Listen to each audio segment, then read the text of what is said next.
Hey guys, Dr. Chris at Venture Chiropractic. We're back with another Fitness Friday, brought to you in part by Sandy's Donuts. They were kind enough to make us a big batch of donuts to help illustrate a point today. We're talking about why sometimes it makes sense to people that they get a big injury and then they have back pain, but other times it's like they didn't do anything. No particular thing that day, all of a sudden their back started hurting, or maybe they woke up with pain, maybe they've got aching, radiating pain going down the leg, something like that. Well, a lot of times that can be caused by disc pressure.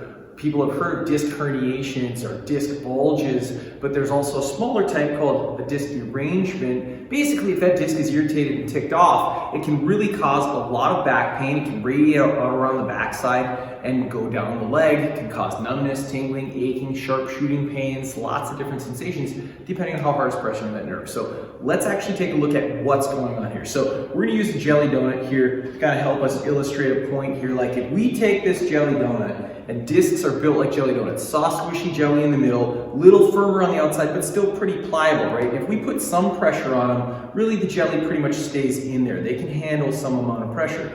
But if we just put it down like this, let's say, if I take a big enough weight, and just kind of smash it down there, well, that jelly went shooting out of there. That's when something bad happened. Car accident, big fall, maybe some sort of heavy weightlifting accident where we felt something was just wrong in our back. Okay, jelly shot out of the donut, our back's not happy. That's pain, okay? But we don't always understand how much weight it actually takes to make that disc bulge. So if we look at just putting a little bit of pressure on a donut here, that can tolerate some amount of pressure. So maybe carrying your groceries, maybe walking around your house, maybe picking up your kiddos, it doesn't bother you all the time. But it really doesn't take that much pressure to actually cause these things to be irritated. Sometimes just putting a little bit of pressure on there and letting that set is enough to let that jelly start creeping out, okay? And the longer we have that pressure on there, we can see that bubble growing just a little bit. And so this is for all of us that sit for long periods of the day at our desk jobs. Maybe we drive trucks, maybe we're going down the road in this flex position. Maybe we have a habit of just standing with really slouched posture all day long. Or maybe we're sitting at our desk and we're in this slouch posture all day long. Hours and hours and hours of disc compression cause that jelly to just slowly bubble out of that disc, okay? And it doesn't hurt that bad until enough disc pressure gets on the nerves on the back side of the disc, either within the disc or outside the disc. If it actually starts bulging out like this and hitting a nerve root, then it can cause numbness, tingling down the legs and things like that. So it doesn't take that much pressure, and I didn't smash that disc. We just let it sit there and gradually creep out.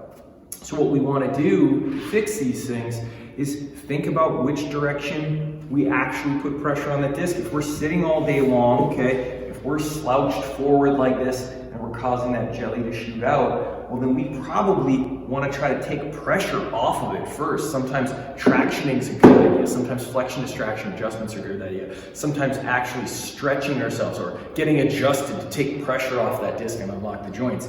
Then we want to gradually reduce that pressure out this way so that we can lift that disc back up. And jelly donuts don't work to demonstrate this quite as well, but if we were actually suctioning up on a closed disc, if we were extending the back, oftentimes we can actually pull a little bit of that bubble back in just far enough away from the nerve so that it stops irritating it and actually starts healing up. Once this heals up, we can gradually reintroduce flexion in a way that doesn't hurt us in the future if we strengthen up that. We really got to take a look at this, see what's causing your pain. Did we have a big traumatic injury? This is going to need to be handled in a far different way than this. These virtually always can be handled with conservative care. You shouldn't need surgery for something like this. You should be able to take care with chiropractic care and a little bit of therapeutic exercise, followed with some home exercises to keep you strong. If you're having issues like this, remember, we're always at Venture Chiropractic to help you move better, feel better, and be a better you.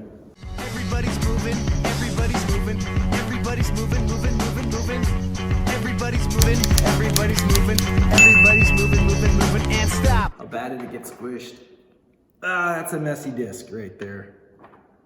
That's gonna hurt.